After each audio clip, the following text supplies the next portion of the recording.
C'est vrai qu'il n'y a pas la prise Ethernet là.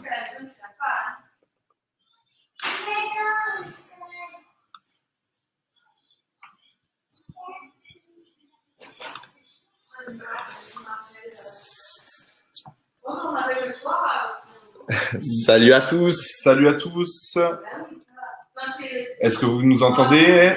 Déjà, salut à tous. On espère que vous allez bien. Il y a Bernard qui est venu un peu à l'avance, 10 minutes à l'avance. Jean-Louis, bonsoir. Erwin. Est-ce que vous nous entendez? Ouais, déjà. Pour éviter le souci qu'on a eu il y a 2 semaines en ce qui concerne le son.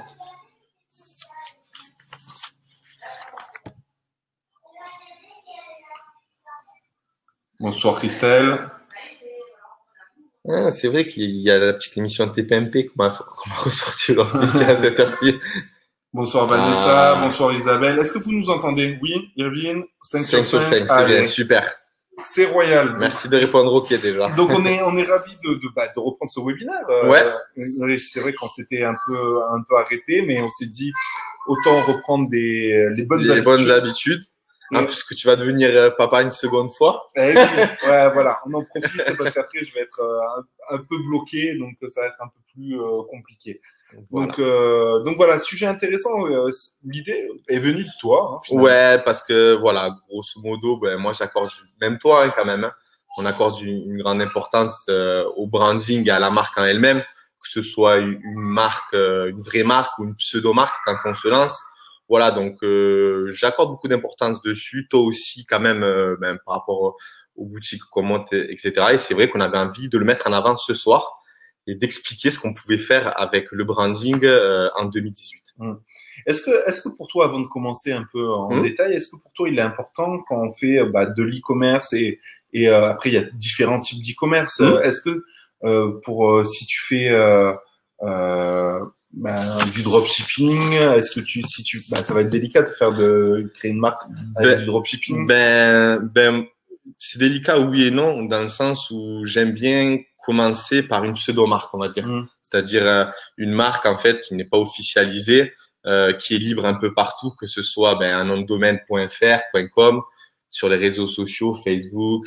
Voilà, donc déjà prendre le même nom partout. Et quand donc je tâtonne, je teste mes produits.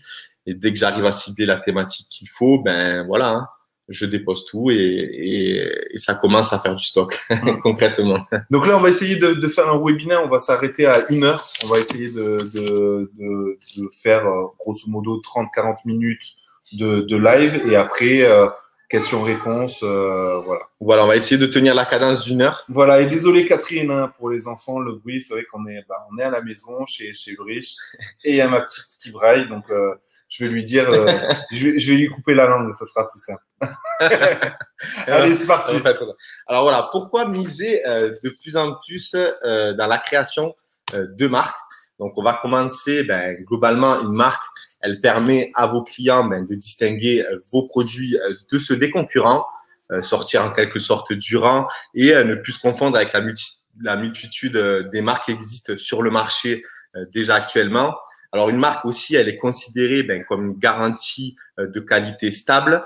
Autrement dit, un client par exemple qui est satisfait de la qualité de votre produit, continuera tout simplement d'acheter sur votre boutique. Une marque, c'est aussi, elle se retient plus facilement dans l'esprit des consommateurs. Par exemple, si ce consommateur se rend une première fois sur votre boutique et que le soir, elle veut se rendre de nouveau sur votre boutique, forcément, elle aura plus de facilité à s'y rendre de nouveau pour retrouver le produit sur lequel elle était tombée au départ. Et bien sûr, la marque, elle permet de vous protéger contre la concurrence, notamment le copywriting de vos fiches produits, etc., etc. Là, ce qu'il faut retenir, c'est que pour l'instant, ce qu'on disait tout à l'heure, c'est très très difficile de créer une marque quand on fait du dropshipping.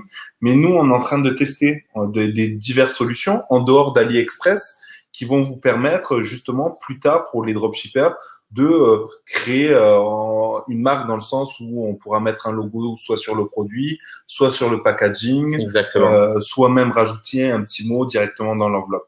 Donc ça, c'est des choses qu'on est en train de tester, développer et qu'on pourra peut-être vous proposer ultérieurement. Là, il faut se dire une chose, c'est que la création d'une marque, vous devez malheureusement malheureusement ou heureusement, d'acheter du stock et d'avoir ce stock-là pour à votre image pour vendre. Le gros avantage de ça, c'est qu'on peut vendre plus cher. C'est vrai. Et d'ailleurs, on va en parler. Et aussi, on pouvait commencer avec une pseudo-marque sans qu'il y ait la marque sur le produit. Vous pouvez jouer un peu sur les images de votre fiche produit, mettre le logo, qui soit un maximum présent hors le produit. Et dès que voilà, vous avez des best-sellers, commencez à tatouer en quelque sorte le logo sur votre produit. Hein. Mais en parlant de produits, on va arriver dessus. Donc, la création d'une marque peut vous permettre de vous différencier de la concurrence, personnalisation du produit. Donc, comme on le dit souvent, prenez de l'avance sur la concurrence en proposant quelque chose de plus que ce qui existe déjà sur le marché. Ça peut être des options supplémentaires sur le produit en question, ça peut être des coloris, etc., etc. Ensuite, la qualité du produit. Donc, comme je l'ai dit juste avant, un client qui est satisfait de la qualité de votre produit continuera d'acheter sur votre boutique. Ensuite, le prix du produit, dont parlait Yaya juste avant. Généralement, la marge, elle est plus confortable car il n'y a pas d'intermédiaire. Donc, vous passez directement du fournisseur au client. Donc, par exemple, imaginons qu'on commande une certaine quantité chez le fournisseur. Forcément, vous avez un plus grand pouvoir de négociation sur le coût du produit. Donc, forcément, vous avez donc une plus grande flexibilité pour déterminer le prix de celui-ci.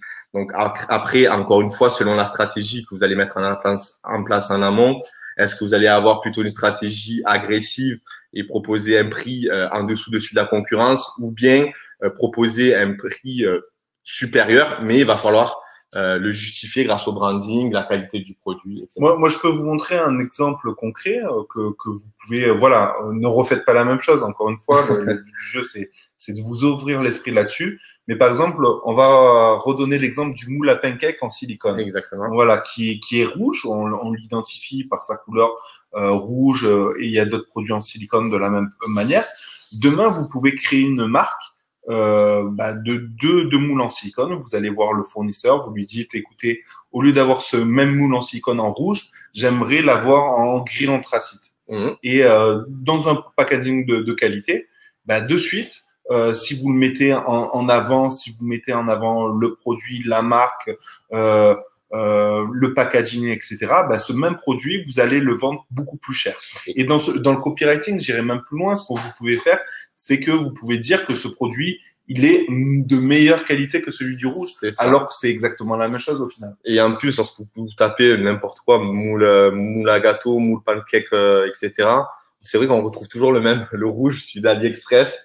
On le retrouve sur toutes les boutiques et c'est vrai qu'ajouter cette petite touche en gris avec la marque à poser dessus, ça fait déjà un peu plus sérieux, l'indice de confiance monte. Ouais, moi je le vois même, ne serait-ce que, imaginons sur Amazon, le fait de voir que du rouge et un en gris avec le marqué le mot premium en plus. En plus, le gris, on l'identifie au tu sais, non, à l'inox, tu sais. L'inox, d'accord, ok. L'inox, tout ce qui est tout, cuisine, tu vois. de C'est vrai que dans ta cuisine, maintenant, il y a beaucoup de gens qui prennent des carafes en inox, tout ça. Et là, les cuisines professionnelles. Et là, le rouge, c'est vrai que ça fait un peu de gamme, cheap. Voilà. Donc c'est un exemple intéressant. Après, d'autres exemples intéressants, c'était le pop bag, là, le pouf gonflant.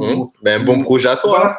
Voilà. D'ailleurs. Du coup, les gens, ils retenaient plus la requête pouf gonflant, mais ils tapaient directement pop bag. Pop bag, Ils s'identifiaient à la marque. Voilà, ils s'identifiaient à la marque et ils s'en foutaient de payer 10, 20, 30 euros plus cher parce qu'ils se disaient c'est une meilleure qualité. Parce que le moins cher ne veut pas forcément dire que le produit est fiable. Et ça, on peut en parler aussi, par exemple, même le Kleenex. C'est bête, mais je me souviens, on demandait, passe-moi un Kleenex au lieu de dire un mouchoir. Donc, on s'appropriait directement la marque, on demandait la marque, en fait, qui s'associe également au produit. Ça, c'est vraiment le plus fort. Non, mais comme quoi, finalement, on retient que ça. Ouais, on retient la marque. Tu dis le Kleenex, mais les stylos bics. C'est ça. T'as le frigo. Le c'est un réfrigérateur à la base. Donc voilà. Ensuite, pour terminer, pour le produit, c'est la livraison. Donc, c'est vrai que nous, c'est un paramètre vraiment non négligeable. Donc, peu importe si vous stockez, faites stocker dans un entrepôt ou depuis Amazon FBA, vous pouvez proposer la livraison rapide à vos clients. Donc, ce qui n'est pas un paramètre négligeable dans la conversion de vos commandes sur votre boutique. Et surtout, au-delà de ça, vous pouvez même proposer la livraison point relais, voilà, toutes sortes de livraisons lorsque vous avez un stock. Et c'est vrai que c'est mieux que de proposer uniquement une livraison. Par exemple, je parle du dropshipping. à 15 jours, même à 5 jours. Voilà. Donc, ensuite, on va vous parler du branding qui s'associe directement à la marque. On ne peut pas faire de branding sans créer une marque avant. C'est pour ça qu'on a parlé tout d'abord de la marque. Donc, on a pris rapidement une définition qu'on aimait bien sur la toile. Hein. Donc, le branding, c'est une stratégie marketing qui vise à promouvoir et à gérer l'image d'une entreprise, d'une marque ou d'un produit.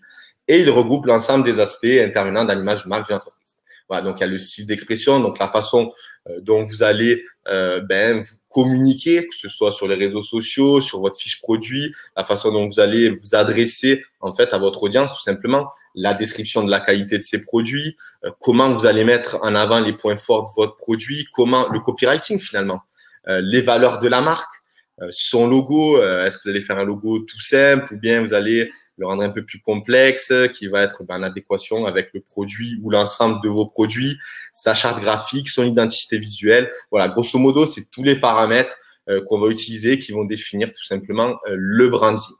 Donc, le branding permet de développer une personnalité forte et une identité unique. Donc, en fait, tout ce qui va vous permettre de vous différencier de la concurrence. Moi, je pense à un exemple, parce que j'aime bien donner un exemple. Bien sûr, c'est super, là, c'est génial. Là, je pense à notamment, vous le savez, je vais être papa et pour avoir offert pas mal de body à plein de potes qui sont devenus papas, je vous conseille, je vous invite d'aller voir le site presqueparfait.com. Presqueparfait.com, comme ça se prononce, c'est un site qui vend des body. Quand vous regarderez ce site, vous remarquerez déjà une chose, c'est qu'il y a une vraie identité. Et quand vous regardez en détail le site, vous verrez qu'il y a des valeurs. Les valeurs, c'est que les bodys sont fabriqués en Europe, que ces bodys sont fabriqués avec des trucs bio pour les enfants.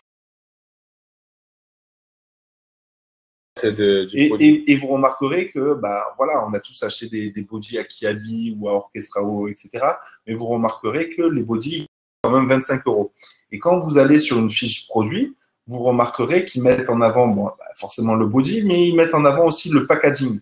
Et c'est super important. Tout ça pour vous dire que le fait d'avoir sa propre identité, ses propres valeurs, une qualité, un style, etc., va justifier du prix des 25 €. Parce qu'encore une fois, moi, 25 €, je trouve ça cher. Mais j'en ai acheté. J'en ai acheté pour mes enfants, ma fille et la future, et j'en ai acheté pour des enfants de collègues. Donc, vous voyez que finalement, il y a une offre, il y a une demande, et il faut pas s'arrêter au prix. Encore une fois, le fait de miser sur la qualité et sur le branding, ça va vous permettre déjà, d'une part, de faire plus de marge, et d'autre part, de développer votre audience et que les gens vous identifient par rapport à votre marque. Et en plus, ce qui est génial, là, tu parles du packaging, mais pourquoi toutes les grosses marques mettent autant innovent tellement au niveau du packaging sur la qualité, les matières qu'ils utilisent? Parce que vraiment, au-delà d'offrir un body, on sait que quand on va l'offrir, la boîte, elle va être jolie, la personne, elle va apprécier juste l'emballage. Donc vraiment, c'est un gros plus. Et aussi, en fait, le fait d'avoir une marque, c'est pouvoir, quand on commence à commander beaucoup de quantité, au lieu de négocier, par exemple, sur le coût de l'article en lui-même, ce qu'ils aiment pas trop, en plus, les fournisseurs, de toujours réduire le prix tout le temps alors qu'on demande de la qualité, c'est de jouer, par exemple, sur le packaging, le logo, la qualité du packaging. Ils préfèrent encore négocier sur ça plutôt que de baisser le coût du produit. Donc, vous pouvez finalement vous retrouver avec un beau packaging, avec un produit de qualité, à un coût sympathique, à un coût global sympathique. Complètement. Ensuite, alors faites de votre marque un réel atout. Bon, là, c'est un peu scolaire, mais voilà, c'est grosso modo, on a retenu que ça.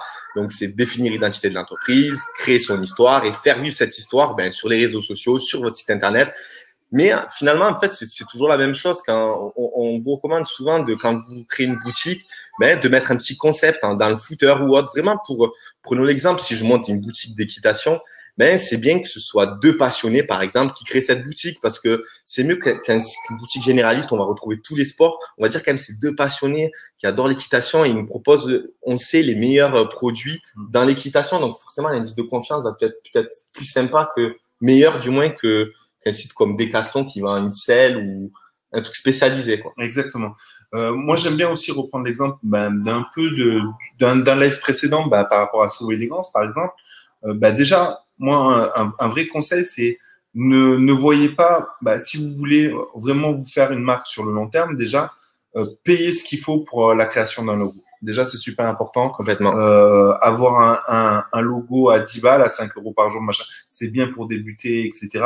Mais pour créer une marque sur du long terme, il faut créer une réelle identité visuelle. Il pas besoin qu'elle soit compliquée. Voilà, exactement. Et ça se crée pas forcément. Il n'y a pas que le logo, il y a l'ensemble à bien identifier, etc. Et comme le dit souvent Ulrich aussi, c'est ne pas mettre trop de couleurs ou des choses comme ça. Ça, c'est super important. Prenez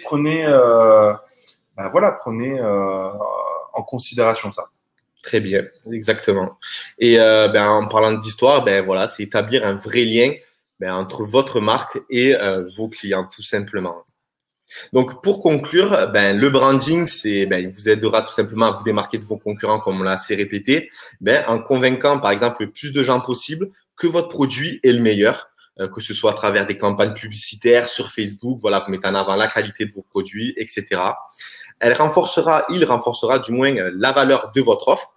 C'est ce qui va faire en fait que le client paiera un peu plus cher votre produit que celui chez le concurrent. Le branding permettra aussi d'établir une connexion interpersonnelle avec vos clients.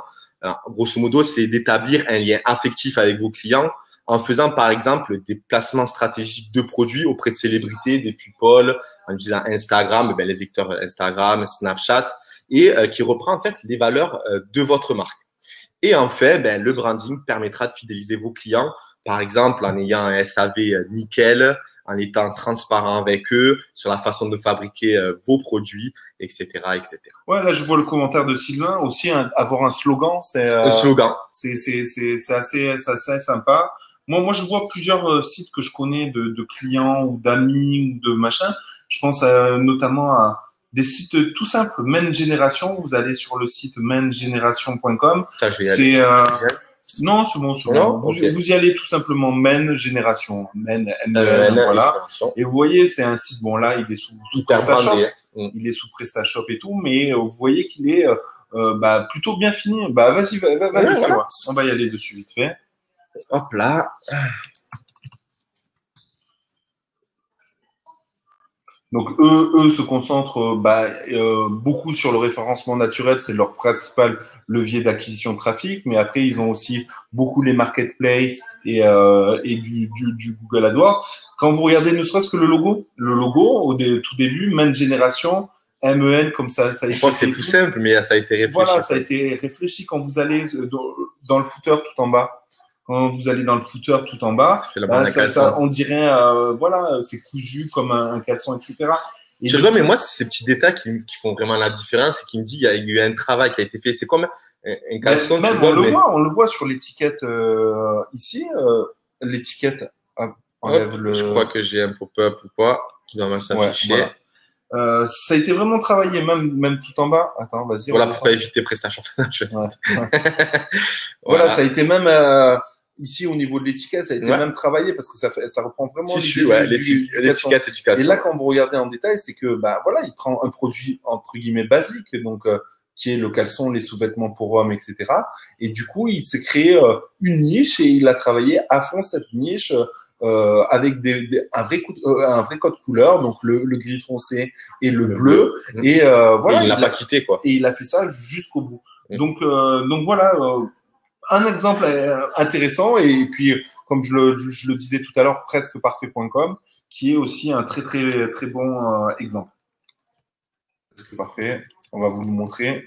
Voilà, pour que vous puissiez visualiser ça. Voilà, encore une fois, c'est une boutique.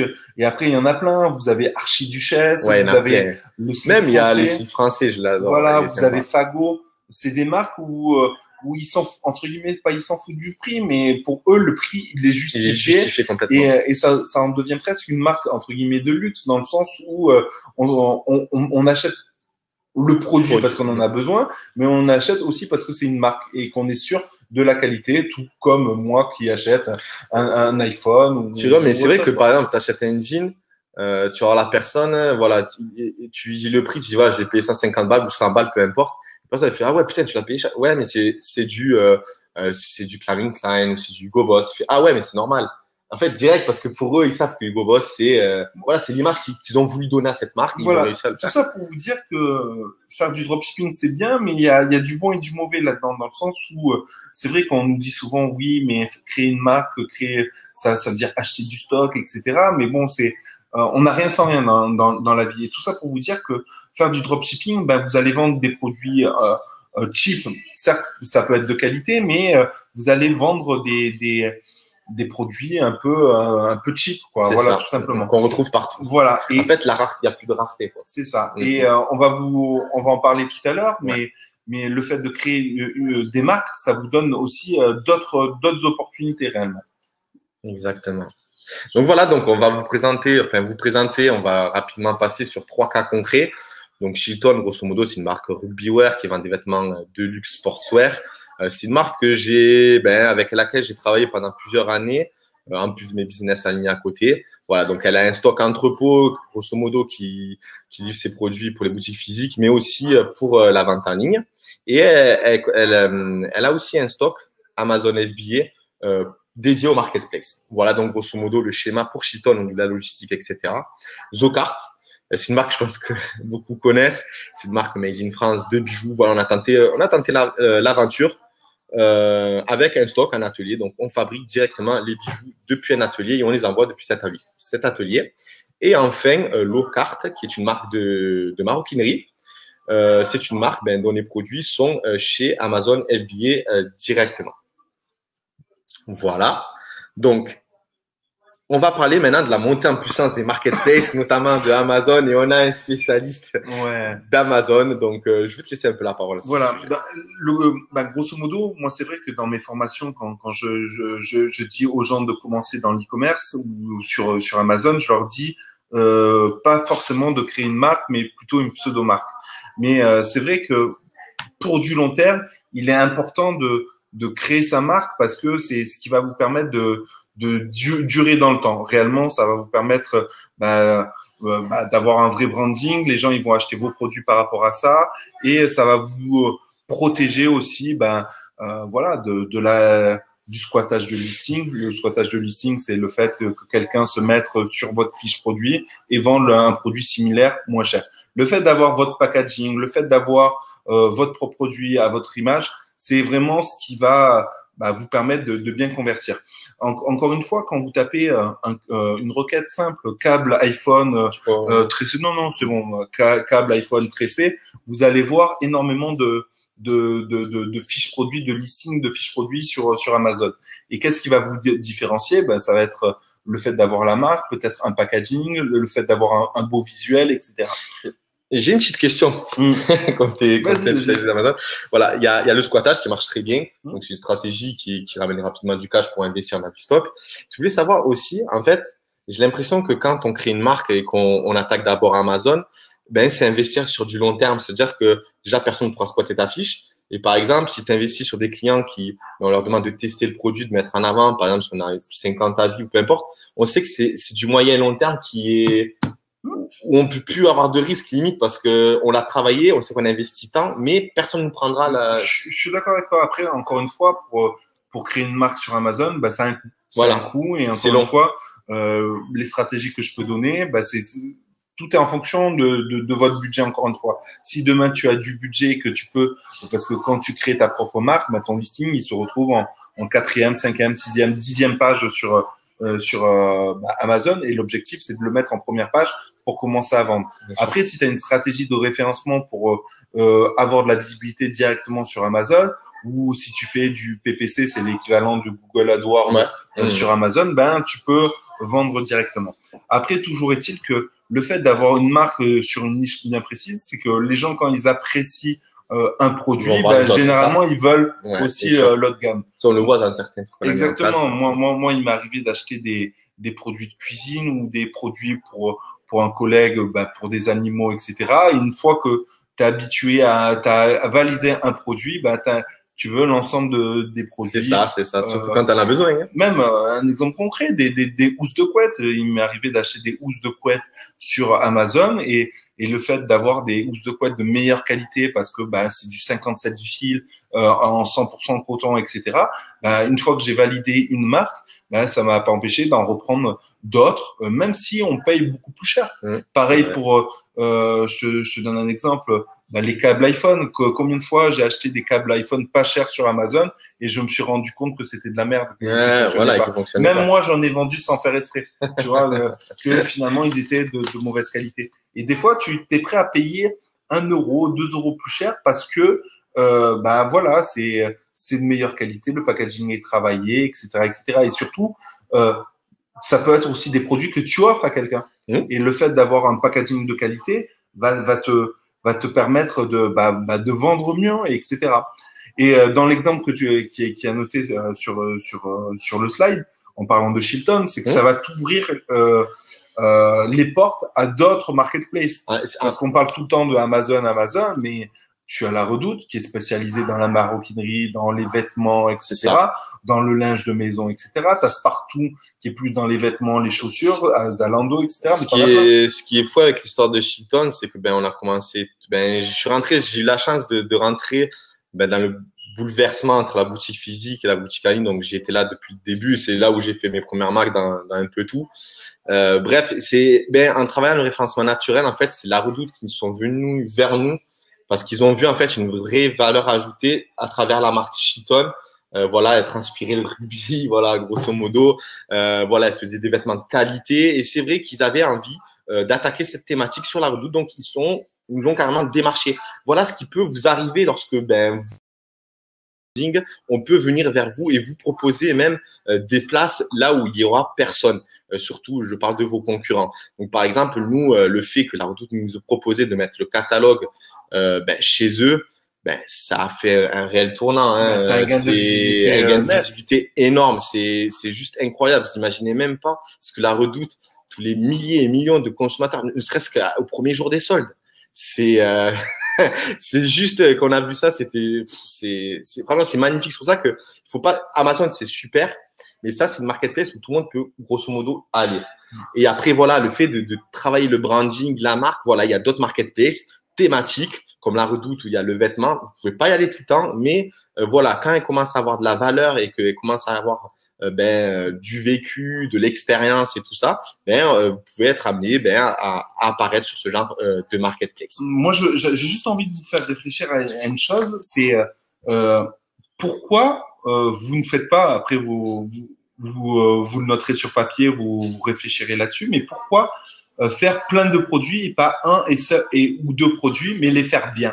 Le fait de créer un seul produit ou deux produits et les faire bien avec un logo, même ne serait-ce que 50 ou 100 quantités de stock, etc., ça va vous permettre je sais, ça demande un travail supplémentaire, etc., mais ça, je pense que ça a une réelle plus-value sur le long terme, dans le sens où vous allez créer votre marque, cette marque elle va être visible, cette marque elle va avoir une histoire, etc., et ça va vous ouvrir les portes à d'autres leviers de visibilité. Encore une fois, il n'y a pas que Facebook en levier de visibilité. Vous avez le SEO, vous avez AdWords, vous avez YouTube, mais vous avez Amazon. Le fait de mettre après votre produit sur Amazon, vous pouvez vendre sur Amazon.fr, vous pouvez vendre sur Amazon dans toute l'Europe aussi, en anglais, en espagnol, en Allemagne, etc. Donc il faut pas oublier ces leviers de visibilité. Le fait d'avoir votre stock chez Amazon et de vendre sur la Redoute, Amazon peut expédier pour vous. C'est magique. Vous mettez votre stock sur ces discounts, Amazon peut expédier pour vous. Vous avez d'autres leviers de visibilité comme les ventes privées. Vous avez énormément de choses. Donc n'hésitez pas à réfléchir à votre stratégie. Souvent je le dis, je l'ai dit récemment dans mes dernières vidéos YouTube, c'est prendre le temps de créer sa stratégie avant de passer à l'action. Ça, c'est super, super important. C'est un gain de temps de fou. Et aussi, on peut se rendre compte aussi qu'en fait, tout ce qui se passe en ligne, ça se répercute un peu de ce qui se passe en réel. C'est-à-dire qu'aujourd'hui, les gens, ils vont plus dans des centres commerciaux pour faire leur achat parce qu'ils savent qu'ils vont tout trouver à une fois. Et là, c'est pareil pour la Redoute. Les marketplaces, c'est vraiment en devenir. Ils vont là-bas, ils savent qu'ils vont retrouver un t-shirt d'une marque qu'ils aiment bien, peut-être un Drahouse, comme tu dis. Voilà. Donc, c'est vrai de retrouver tout dans un même endroit. C'est vraiment, selon moi, c'est vraiment des leviers, les marketplaces. Si vous pouvez y aller, allez-y, quoi. Surtout si vous travaillez le branding. Tiens, j'ai envie de développer juste un argument ou un commentaire d'Isabelle. Pour un débutant, Sébastien n'a pas l'air d'être d'accord par rapport à ça. Encore une fois, j'ai envie de te dire, Isabelle, il faut valider un produit, il faut valider un concept ou un produit gagnant, etc. Dans tous les cas, tu peux vendre, tu peux ne pas vendre un produit pour diverses raisons. Tu peux ne pas vendre un produit parce que bah, t'as pas trouvé la bonne audience. Tu peux ne pas vendre un produit parce que ton site il convertit mal. Tu peux ne pas vendre un produit parce que bah, ta publicité, bon, l'audience elle est ok, mais le message n'est pas bon. Et donc c'est super délicat de savoir bah, qu'est-ce qui est bon, qu'est-ce qui est pas bon. Est-ce que ce produit il se vend sur Facebook mais pas sur Amazon? Encore une fois, sur Facebook, le visiteur est froid et n'est pas demandeur d'un produit ou d'une requête, tu vois. Donc il n'est pas demandeur, donc il peut ne pas acheter pour X ou Y raison. Quelqu'un qui va sur Google ou quelqu'un qui va sur Amazon, déjà, il recherche un produit bien précis. Quelqu'un qui va sur La Redoute, il a une intention d'achat.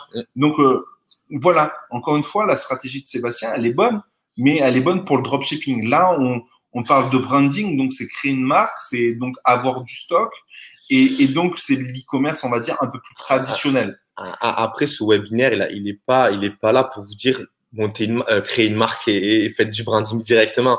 La stratégie de Seb, elle est très bien pour découvrir la thématique qu'on va attaquer et peut-être trouver le futur produit. Vous allez créer une marque.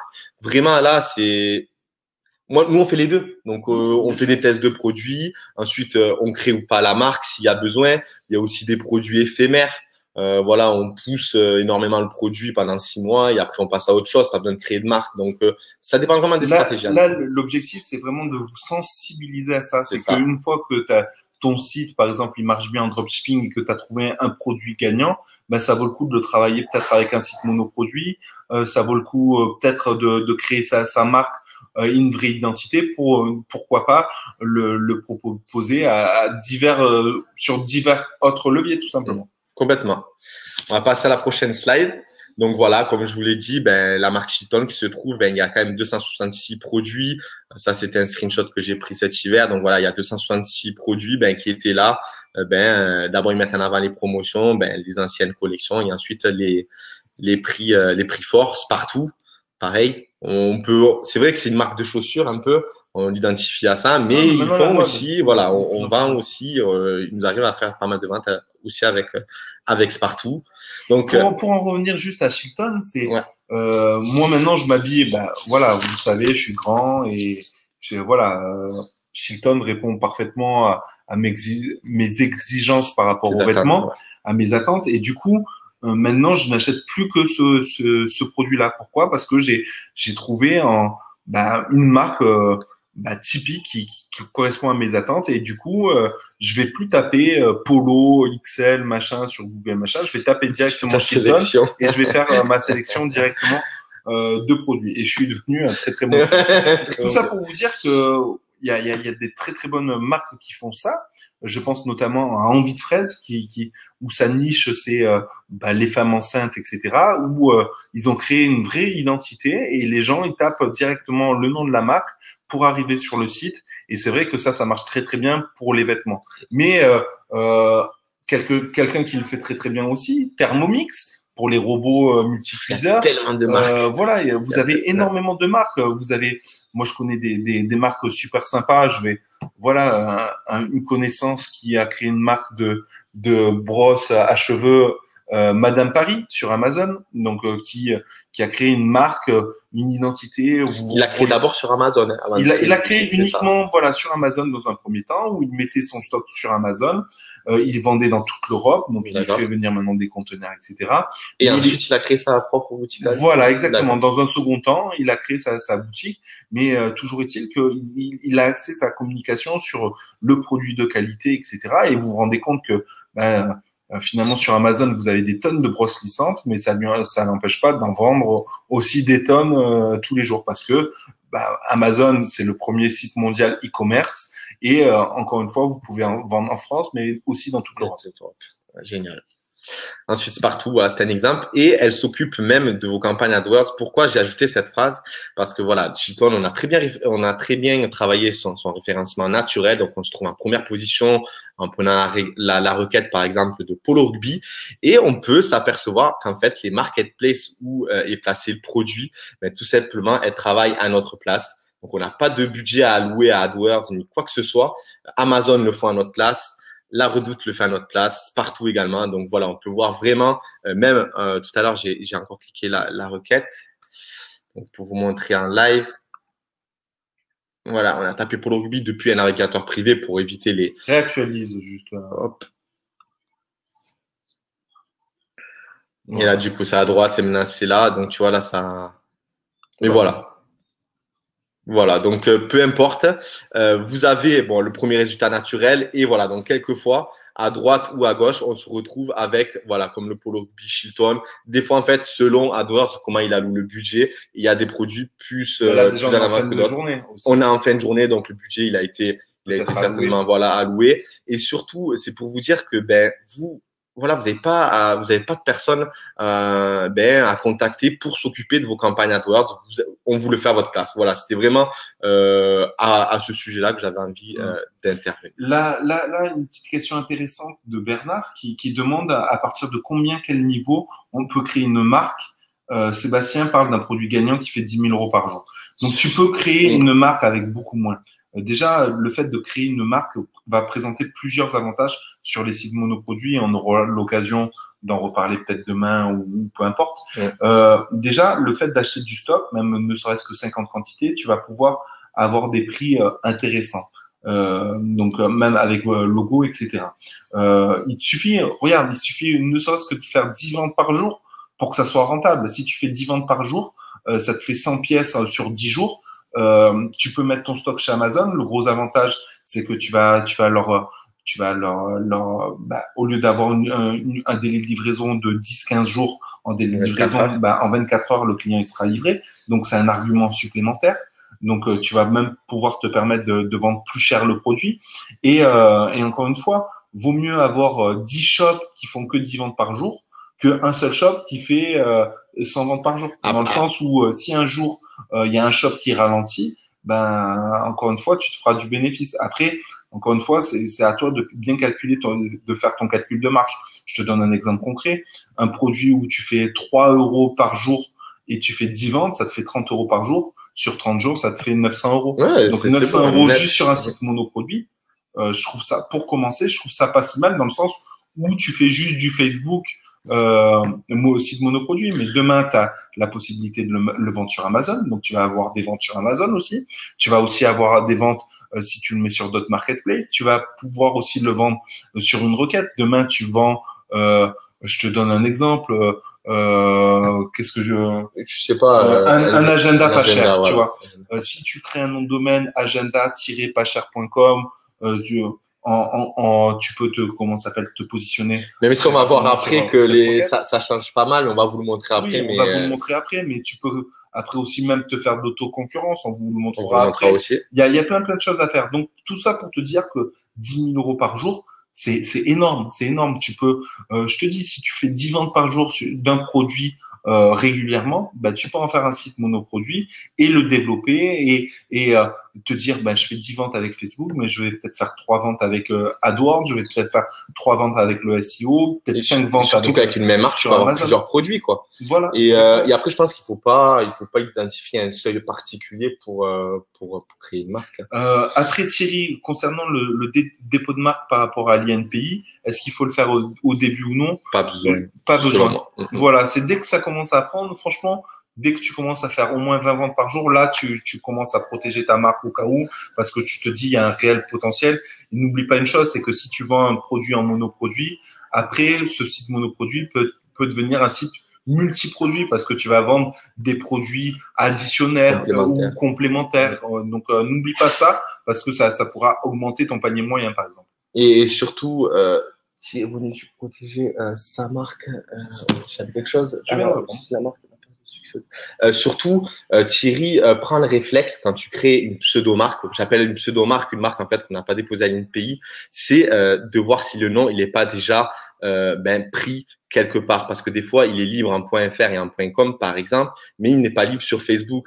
Donc ne te mets pas des freins dès le début, essaie de trouver un nom un peu original et essaie de prendre direct tout ce qui est pris, c'est-à-dire prendre la page Facebook, prendre la page Instagram, même Snap, le .fr, le .com, au moins tu as tous les noms et tu peux travailler dès le début, même en pseudo-marque, le SEO, etc. Et tu sais qu'il n'y aura pas de concurrent direct sur ce nom-là. Mais c'est une très bonne remarque, Thierry. En tout cas, merci pour cette remarque. Pareil pour Bernard et Isabelle. N'hésitez pas à nous poser des questions, on y répondra à la fin aussi. Ensuite, ne pas négliger le SEO quand on a une marque. Alors, le SEO, c'est quoi? C'est la position de vos pages de votre boutique sur le moteur de recherche Google à partir d'une requête. Donc, c'est un investissement à moyen long terme qui vaut le coup, selon nous. Donc, GG Google accorde de plus en plus de poids dans le positionnement des marques et des marketplaces sur des requêtes commerciales. C'est d'ailleurs ce dont tu parlais avec Agenda Pacha, par exemple. C'est vrai que surtout, essayer d'utiliser de moins en moins. Après, il y a des stratégies de SEO qu'on va pas parler aujourd'hui, mais c'est vrai que Google privilégie de plus en plus les marques et les marketplaces dans le positionnement des pages. Je suis d'accord avec toi, mais juste pour en revenir, un exemple, on le montrera tout à l'heure de toute façon, mais tu peux te créer un site monoproduit avec une marque, ta propre marque qui ne veut peut-être rien dire, etc. Comme So Élégance finalement, tu vois. Mais après, rien ne t'empêche de créer un site concurrent finalement pour sur une requête précise. Là, tu l'appelles soutien-gorge pas cher.com, tu vois, et tu te positionnes sur la requête soutien-gorge pas cher, par exemple. C'est vrai. Ensuite, n'ayez pas peur d'investir de l'argent et ou du temps dans l'optimisation on-site, off-site de votre boutique. Bon, là, généralement, quand vous créez une marque, peu importe le budget que vous allouez pour le SEO off-site ou on-site, vous savez qu'il y est, si vous mettez 50 liens sur votre marque, ces 50 liens, ils seront, vous les avez payés et surtout au moment de la revente, vous les aurez ces 50 liens. Donc, c'est une plus-value forcément qui jouera sur le prix de revente si jamais vous êtes amené à revendre votre boutique. Les mots-clés plus longs et plus ciblés sont plus facilement atteignables avec seulement un peu d'optimisation de contenu sans backlink. C'est vrai que c'est possible sans branding, mais avec branding, quand tu commences à avoir quand même pas mal de power sur le nom de domaine en question, la marque, que ce soit par des blogs thématisés, c'est vrai que dès qu'on crée une page avec des mots-clés qui se suivent, c'est plus facilement atteignable dans les moteurs de recherche. Moi, ça me fait penser à notre ami Steven. Je me souviens quand on était à Marbella, il a un site, un site avec une thématique, etc. Ouais. Il fait beaucoup de publicité Facebook, donc c'est vrai que Facebook aide pour le référencement. Je m'en suis d'autant plus rendu compte là-bas, dans le sens où c'est vrai, c'est impressionnant. Je me rendais pas compte vraiment, et je m'en suis rendu compte parce que il avait rien du tout optimisé sur son site. Il était déjà relativement bien positionné. Et je me souviendrai toujours le fait d'avoir juste travaillé les métatitres, métadescriptions et d'avoir indexé.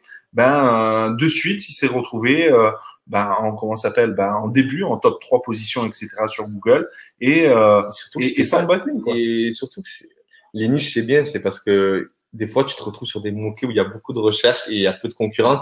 Et c'est vrai que des fois, les gens qui font du dropshipping l'ignorent, mais avec quelques backlinks ou quoi, ils arrivent à être premiers et à générer beaucoup plus de chiffre d'affaires du coup. On en fera un webinaire spécial SEO. Carrément, on aime bien le SEO, donc il n'y a pas de souci. Donc, n'hésitez pas à vous faire de l'autoconcurrence pour dominer un marché et décourager les concurrents. Donc, on va vous montrer un exemple typique qui est Zocart. Donc, c'est un bracelet, c'est une boutique de bijoux made in France. Donc, voilà. Donc, on voulait se positionner sur bracelet football. C'est une requête qui marche plutôt pendant les fortes périodes de Coupe du Monde, etc. Mais voilà.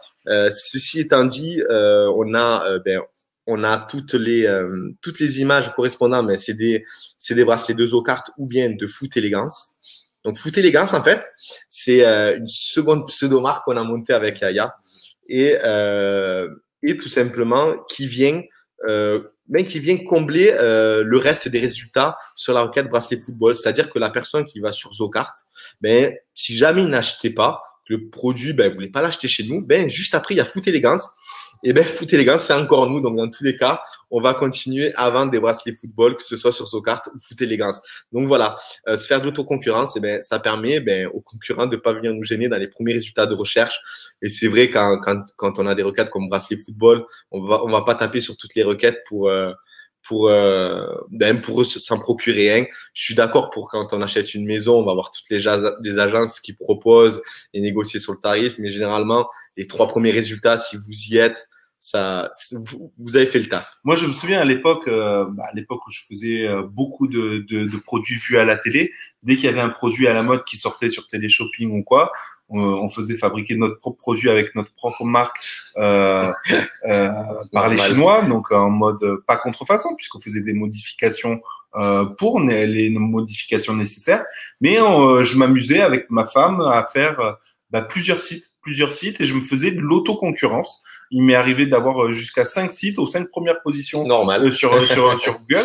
Et du coup, on changeait les formules. Un coup, on mettait sur le premier site frais de port offerts.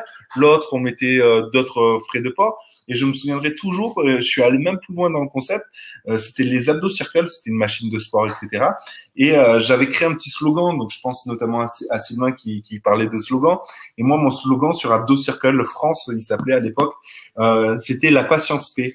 Et du coup, j'avais mis plusieurs tarifs différents sur le produit. Par exemple, si vous voulez le recevoir en 48 heures, vous payez 178 euros. Si vous voulez le recevoir en 15 jours, vous payez moins cher, 125 euros. Et si vous voulez le recevoir sous un mois, vous payez 99 euros. Et du coup, la personne, elle avait le choix, elle avait l'impression d'avoir le choix. Ceux qui étaient pressés, ils payaient plus cher, donc je me faisais plus de marge. Et ceux qui payaient et qui pouvaient attendre un mois, voilà. Du coup, moi, ça me faisait de la trésorerie pour combler un conteneur. Tu avais tous les cas de figure. En fait, voilà. Et du coup, les gens, ils me posaient des fois des questions sur les 3, 4, 5 sites.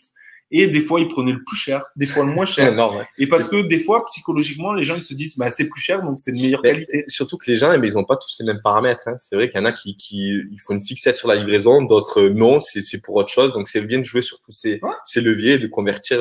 Et certains sites, j'avais créé une identité, d'autres non, tu vois. J'imagine bien. Et c'est vraiment à la sensibilité de la personne que tu te rends compte que finalement, la personne elle va accrocher plus vers une marque qu'une autre. Exactement. Super. Zocart, les gars, je vais vous montrer quand même directement en live. Là, Isabelle demande si dans les mentions légales, ça pose un problème d'avoir la même société. J'ai envie de te dire non, ça pose pas de problème dans le sens où si le gars il voit 5 sites avec les mêmes mentions légales, ça veut dire que le site, la société, elle a du power et ça a un capital confiance important. Après Isabelle, nous généralement on a le réflexe de mettre une page à mention légale en page no follow. Autrement dit, que le moteur de recherche ne vient pas indexer pour pas qu'on retrouve qu'on a tous les mêmes sites. Et généralement, les gens s'en foutent au début dans la première commande du nom de l'entreprise. Ils voient les conditions générales de vente peut-être par rapport à la livraison et tout ça, mais généralement, il va pas avoir d'éléments légales. Et vraiment, nous, ça n'a jamais été une barrière. Non, on ne sait pas. Ensuite, donc, on a tapé bracelet football. Et en fait, on a retrouvé, comme je vous l'ai dit, Foot Élégance. Donc, une petite astuce SEO parce qu'on y est dessus. Essayez de, par exemple, Google aime bien diversifier ses résultats. Donc, par exemple, on présente une boutique en ligne. Bracelet football, c'est souvent un produit qu'on veut acheter. C'est pas parce qu'on veut connaître la définition de bracelet football, par exemple. Donc, forcément, il va mettre en avant des boutiques en ligne. Mais là, par exemple, Zocart est sur Shopify et Foot Élégance sur PrestaShop. Je pense que si on avait mis les deux boutiques en Shopify, je sais pas, à faire un test, à voir. Mais je sais pas s'il aurait mis les deux en avant, surtout que j'ai pratiquement pas travaillé le copywriting, c'est-à-dire que limite le texte c'est presque du duplicate. Non, mais moi ce que je trouve intéressant dans tes fiches produits, c'est que sur Zocart, c'est bracelet football silver, donc c'est une couleur. Et là, la piste sur la pierre. La Julie, c'est sur la pierre. C'est pour ça qu'il a différencié d'ailleurs Google. Voilà, donc c'est super important même de créer un nom.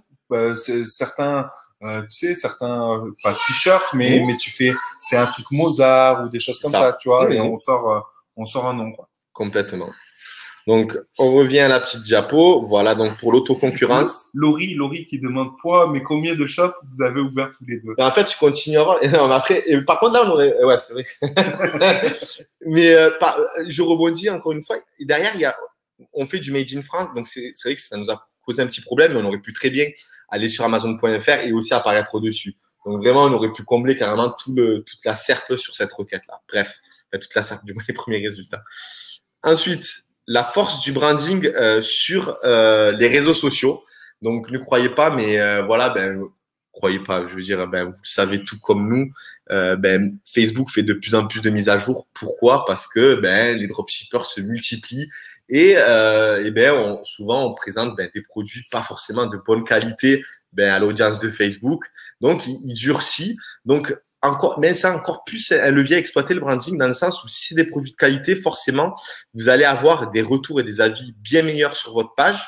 Et forcément, eh ben, vous allez augmenter ben, le reach, on appelle ça, de votre page et la confiance. Et du coup, le coût que vous allez allouer pour telle ou telle pub Facebook, ben, il sera moindre si vous avez un capital confiance de Facebook, si vous avez de bons avis, si les commentaires sont positifs, forcément, ben, votre coût sera moindre que si vous avez une boutique avec plein de mauvais avis. Forcément, le coût sera plus élevé avec Facebook. C'est un exemple. Ensuite, chaque investissement dans les réseaux sociaux augmentera la valeur perçue de votre marque. Forcément, et maintenant beaucoup aujourd'hui, par exemple, je vais sur Zocart, je regarde le bracelet Silver. Ben moi, pour toutes les autres marques, hein, même ben, quand je vais acheter un produit en ligne, ben, je vais regarder sur Facebook, voir un peu les avis. Parce que vraiment, c'est là où on va pêcher les informations clients, les retours. Et c'est vrai que dès que vous avez plein d'avis positifs et que la personne est prête à l'acheter sur votre boutique en ligne, mais là, laisse tomber, il voit des avis positifs, il revient directement sur la boutique en ligne pour finir son achat.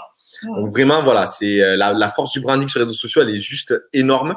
Et ensuite, ben, une marque se retient plus facilement dans l'esprit de vos visiteurs auprès des campagnes publicitaires. Par exemple, tout bonnement, vous êtes sur votre fil d'actualité, il y a un produit qui vous plaît, vous cliquez dessus et vous arrivez sur la boutique en question. Voilà, le produit vous plaît et vous voulez revenir le soir d'après, ben la personne retiendra plus facilement ben, la marque pour revenir sur la boutique plus tard dans la journée ou le lendemain que si c'est une boutique généraliste. Ouais, là, je vais vous montrer 2-3 exemples de sites.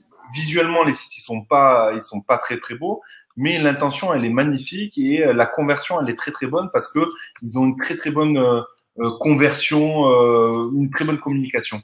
Donc, c'est des sites de… Clairement, ça se retient. Ça, voilà, Wistiti, ils ont joué le double jeu de mots parce que du thé détox, on en vend des tonnes. Voilà, il y a énormément de marques différentes et tout, mais ils ont joué sur le logo du Wistiti, le thé. Donc là, ils ont fait un gros travail là-dessus. Et après, ils ont voilà, ça appartient à Thibaut des People, machin, Marseillais, tout ça. Des Marseillais, etc. Et du coup, il a créé Wistiti.fr et il a créé Bébriance, qui est un produit aussi classique, qui marche très bien maintenant dans les pharmacies et tout. Voilà, c'est un kit de blanchiment des dents, donc c'est un produit basique que tout le monde connaît, tout ça, mais il a créé une marque avec une réelle identité, avec des codes couleurs, énormément de goût, même pour les brosses à dents, elles sont où les brosses à dents? Brosse à dents. Brosse à dents. Vous allez voir sur les brosses à dents, il a travaillé la qualité, sur le bio aussi, on dirait, sur le bio, le fait que ça soit des brosses à dents en bambou, que il y ait une multitude de couleurs. Vous voyez, ils sont allés vraiment au fond des choses par rapport à ça. Le gros avantage aussi de ce genre de produit, c'est que c'est du consommable. Donc, une fois que tu as fidélisé une personne, elle est susceptible de racheter, etc. Tout ça pour vous dire que eux, ils ont créé leur audience et leur succès réellement sur les réseaux sociaux et uniquement sur les réseaux sociaux. Donc, pour vous dire qu'une marque, ça a son importance pour la conversion et pour le long terme, parce que quand tu discutes avec une collègue, etc., tiens, tes dents elles sont blanches, pourquoi, machin, tiens, va sur Bébriance, ou tiens, c'est quoi ton thé, il est bon, machin, ou Wistiti. Tu vois, les gens, la force du branding est super importante pour la conversion. Et il a été fort aussi, tu vois, malgré que ce soit un gars de Bupois et tout, il a mis mais il a eu beaucoup de qualité en fait dans ses produits et d'ailleurs maintenant même les dentistes proposent ce produit, ça veut dire que ça donne encore plus de là ils l'ont mis sur une marketplace qui est une pharmacie. Ouais, voilà, donc ça augmente la crédibilité en fait de la marque. C'est un Bupol certes, mais voilà, ils proposent des produits de qualité et en plus qui est pas nocif pour la santé quoi. Les influenceurs. Donc le retour des influenceurs sont généralement meilleurs lorsqu'on est une marque. Autrement dit, par exemple, lorsque vous allez démarcher des influenceurs sur Instagram, vous en démarchez, je sais pas, 20 avec tant de fans, tant de commentaires, etc. selon des ratios que vous avez calculés vous en amont. Si vous êtes une marque, lorsque l'influenceur va sur votre page Facebook, sur votre boutique en ligne, déjà vous avez une belle boutique en ligne qui paraît sérieuse, crédible, et en plus vous avez une page Facebook où il y a 30 000 fans, ben le gars il va dire ah ouais quand même ça fait plaisir de mettre en avant une marque comme celle-ci. Alors que si vous avez zéro j'aime ou vous n'avez pas travaillé beaucoup votre branding, ben la personne elle va pouvoir augmenter son coût de poste tout simplement. Si vous êtes une marque connue, et vous allez pouvoir avoir un coût qui est sympa. Ça vaut largement le coup de faire appel à eux. Et après commande, on peut continuer à travailler les clients. Comme il parlait, Yaya, par rapport par exemple à Bébriance, il commande une première brosse à dents rouge, il peut en commander une autre à partir d'un mois, enfin jouer sur d'autres produits pour fidéliser le client. C'est beaucoup plus facile. Ouais, parce que là, on donne un exemple de produits qui sont dans la thématique, qui sont des consommables, mais tu peux demain, par exemple, je te dis un exemple concret. Demain, tu achètes une housse de couette, tu es satisfait de cette housse de couette dans la marque précise. Demain, il te sort une nappe, il te sort des rideaux, des choses comme ça. Tu seras plus à même d'acheter cette collection-là parce que tu es satisfait, ou des oreillers ou des choses comme ça. Demain, dans la thématique de la cuisine, peut-être t'achètes une théière, t'adores le design et tout. Peut-être que tu vas acheter la carafe qui va avec, la salière avec, etc. pour la décoration de ta maison, pour avoir un truc uniforme, etc.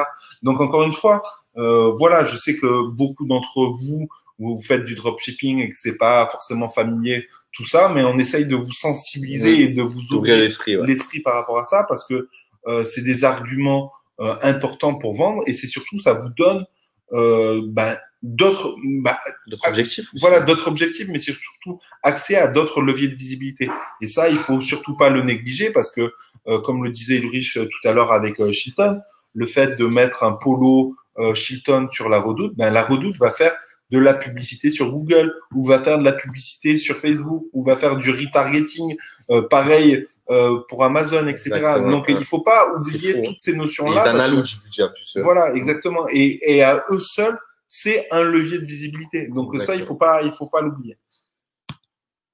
Et pourquoi pas les ventes privées. Voilà, donc avec Chilton, voilà, on a même accédé aux ventes privées.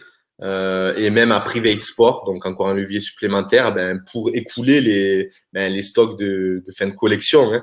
Donc voilà, c'est pour vous dire tous les leviers qui sont exploitables lorsqu'on crée une marque. Hein. En conclusion, j'ai mis un petit tiret. C'est pas grave. Donc créer une marque peut augmenter votre taux de conversion grâce au bon capital confiance de la marque. Donc on va pas répéter tout ce qu'on a dit, la qualité du produit, le SAV top, vous prenez bien soin de vos clients, vous essayez de savoir leurs problématiques, etc. Les célébrités, jouer sur les valeurs de telle ou telle célébrité pour mettre en avant la valeur de votre marque. Vous pouvez aussi, grâce au branding, vous différencier de la concurrence. Vous pouvez jouer sur la qualité du produit, sur les options supplémentaires, des bundles, etc., etc. Et peut-être que tu as autre chose à dire en conclusion. Moi, avant de vous lancer, je le redis parce que c'est vraiment quelque chose d'important, c'est avant de vous lancer sur n'importe quelle activité, que ce soit e-commerce ou autre chose, c'est posez-vous les bonnes questions, posez-vous en termes d'objectifs, créez un planning sur 1 mois, 2 mois, 3 mois, à la semaine, avec des objectifs par rapport à votre budget. Regardez c'est quoi la meilleure stratégie pour vous. Et c'est super important, parce que il faut, on n'est pas forcément illimité en budget, donc il faut pas cramer son budget bêtement. Et c'est surtout essayer de prendre le temps de faire bien les choses pour justement être le plus efficace possible. Et voilà. Et dites-vous une chose, le prix le moins cher, c'est pas forcément la clé de la réussite. C'est vraiment si vous misez sur un produit de qualité, etc. Vous pouvez vendre, vraiment, vous pouvez faire de l'argent, tout simplement. Dernier point, c'est pour ça que j'avais mis ce tiret, je me souvenais plus. C'est surtout lorsque vous créez une boutique avec une marque et que vous avez plein d'avis, vous avez fait plein d'actions et que, par exemple, vous avez 50 000 j'aime, etc. Vous avez une boutique qui a du vécu. Et la revente, forcément, ça y jouera. Vous pourrez revendre une marque qui a du potentiel. Et donc, vous pourrez le proposer à un prix vraiment sympa si jamais vous voulez passer à autre chose, contrairement à une boutique un peu généraliste, etc. Donc, vraiment, voilà, tous les budgets que vous allez allouer pour le SEO, pour les influenceurs, voilà, il sera un peu, tout va être ajouté dans ce prix de revente finale. Complètement. Voilà, ben merci de nous avoir. En plus, si vous avez des questions, voilà, ouais. Juste, on va prendre 5-10 oui, bien sûr. 5-10 questions. Après, on va, on a notre famille, on va manger tranquillement et tout. Mais voilà, si vous avez 5-10 questions, on en prend vite fait et après on y va. Profitez-en comme ça. Moi, vraiment, si vous avez des questions au sujet du branding, si vous avez l'intention de créer une marque plus tard, même pas tout de suite, ben, n'hésitez pas à les poser maintenant. Même si elle est bête, la question, c'est pas grave.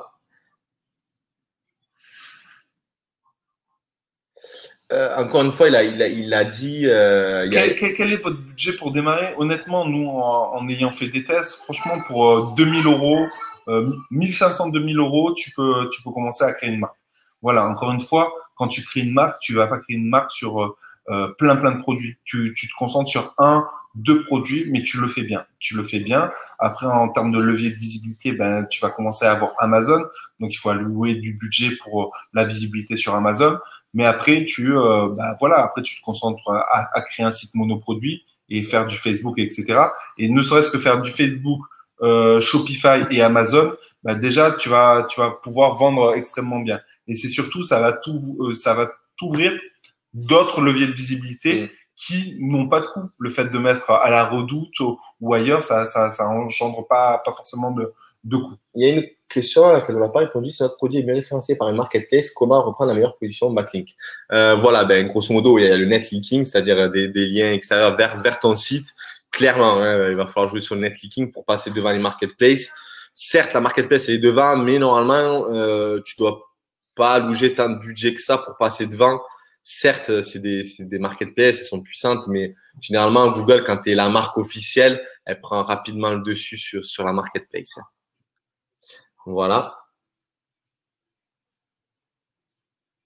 Ok, ben merci à tous. Merci à tous de nous avoir écoutés. D'être venus ici sur ce webinaire. C'est vrai que c'est une heure un peu entre le boulot, le repas, etc. En print of demand, on peut démarrer ainsi en parallèle du dropshipping, par exemple, faire des mugs, etc. Oui, moi je connais, c'est Monsieur T-shirt. Attendez, je vais juste regarder. Tu tapes sur Google Monsieur T-shirt. Monsieur Moustache. Attends. Ouais, c'est Monsieur T-shirt. Tu vois, Monsieur T-shirt, voilà, c'est typiquement, il me semble que c'est du print of demand. Voilà, il s'est créé une identité, c'est du print of demand. Voilà, il s'est créé sa propre marque. Il y a une identité. Il a créé plusieurs versions. Monsieur T-shirt. Après, il a créé Madame T-shirt, Bébé T-shirt, etc. C'est du print of demand. Il a créé sa marque. Il a créé une identité. Pour moi, ça va, ça fait le job. Ça fait le job. Et, il a fait clairement le job. Voilà. Moi, j'aime bien, moi, Monsieur T-shirt. Et je vous invite fortement, si vous faites du print of demand, à vous inspirer de ce genre de stratégie parce qu'il a bien fait, tout simplement.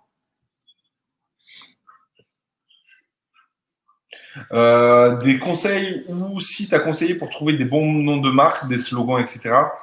Il faut réfléchir. Il faut passer du temps à réfléchir sur le concept avant de déjà trouve ta thématique, etc.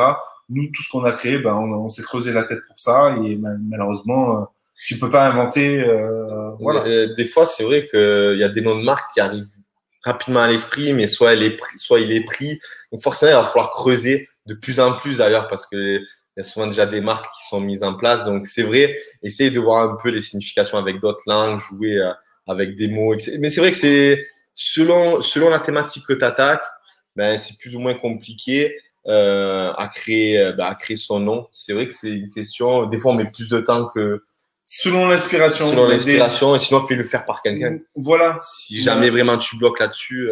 Tu as des prestats, des agences ou des marketeurs, tu sais, qui sont indépendants et tu peux leur demander une presta avec une liste de 50 noms et travailler après sur des noms spécifiques et creuser, quoi. Parce que typiquement, moi, je suis le genre de gars qui adore travailler le logo, etc. Mais c'est vrai qu'il y en a beaucoup qui veulent pas spécialement faire ce travail-là et sous-traiter, c'est vraiment le meilleur. Valérie, je suis en train de laisser un monoproduit. Ouais, je suis en train de laisser peut-être d'acheter un site monoproduit. Je vais refaire le packaging. Est-ce que je le commande chez les Chinois? Oui, les Chinois peuvent s'occuper de comment ça s'appelle, de faire ton packaging. Demande-leur tout simplement. Et dans tous les cas, ça va te rajouter quelques centimes supplémentaires, mais au moins tu auras un truc à ta marque. Voilà, ben merci à tous. Ouais, merci à tous d'avoir été là et d'avoir été présent. Voilà. Et de toute façon, on se retrouve dans un prochain webinaire live. Complètement, on est motivé, donc on se dit à très bientôt. Bon appétit à tous. Bye. Bye.